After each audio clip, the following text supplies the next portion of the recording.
అందరికీ నమస్కారం. నేను మీ భాగ్యలక్ష్మి.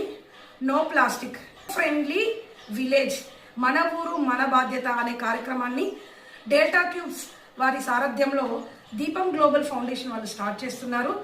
దీనికి సపోర్ట్ చేస్తున్నటువంటి జూలపల్లి గ్రామంలోని సెక్రటరీ గారికి, భూమయ్య గారికి చాలా కృతజ్ఞతలు. ప్లాస్టిక్ వల్ల ఎన్నో నష్టాలు ఉన్నాయి. ఇలాంటి కార్యక్రమానికి సపోర్ట్ చేస్తున్న వీళ్ళకి చాలా కృతజ్ఞతలు అండి. ప్లాస్టిక్ వల్ల క్యాన్సర్ వస్తుంది కాబట్టి మనందరి బాధ్యతగా, మన ఊరు మన బాధ్యతగా ప్రతి ఒక్కరము ప్లాస్టిక్ కవర్స్ వాడకాన్ని మానేయాలని నేను రిక్వెస్ట్ చేస్తున్నాను. ఇప్పుడు ప్లాస్టిక్ గురించి 2 మాటల్లో సెక్రటరీ గారు వివరిస్తారు. ఈరోజు శ్రీమతి భాగ్యలక్ష్మి గారు తీసుకున్నటువంటి నిర్ణయం చాలా హర్షించదగినటువంటి విషయము. ఇది ఎందుకనగా ప్లాస్టిక్ వల్ల ప్రజలు ప్లాస్టిక్ వాడితే ప్రజలకు క్యాన్సర్ వచ్చే అవకాశాలు ఉంటాయి. అదేకాక భూమి కూడా కలుషితమయ్యే, భూమి కూడా కొలాప్స్ అవుతుంది. అది ప్లాస్టిక్ తొందరగా కొలాప్స్ కాదు.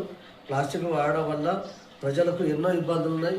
క్యాన్సర్ వ్యాధిగా పడే ప్రభావం ఉంటుంది. కనుక ప్లాస్టిక్ నివారణ చేసినట్టయితే గ్రామము అభివృద్ధి చెందినట్టుగా భావించబడుతుంది. కనుక ఇది తీసుకున్నటువంటి శ్రీమతి భాగ్యలక్ష్మి గారి నిర్ణయము చాలా సంతోషకరమైంది. ప్లాస్టిక్ ఎవరు కూడా వాడద్దు. అందరూ మన గ్రామాన్ని ప్లాస్టిక్ రహిత గ్రామంగా ఉండాలని చెప్పేసి కోరుకుంటున్నాను. ఇప్పుడు ఇంత మంచి కార్యక్రమానికి సపోర్ట్ చేస్తున్నట్టు భూమయ్య గారు కూడా 2 మాటల్లో ప్లాస్టిక్ గురించి చెప్తారు. అందరికీ నమస్కారం. మన జూలపల్లి గ్రామంలో ప్లాస్టిక్ రహిత గ్రామంగా తీర్చిదిద్దాలని ముందుకు వచ్చిన భాగ్యలక్ష్మి గారికి ప్రత్యేక ధన్యవాదాలు. గత ప్రభుత్వం కూడా ప్లాస్టిక్ నిర్మూలించాలని ఒక ముందడుగు వేసింది. కానీ కొన్ని అనివార్య కారణాల వల్ల అది పట్టించుకోకపోవడం వల్ల మళ్ళీ ప్లాస్టిక్ అనేది మహమ్మారి ప్రజల్లోకి ఉంది.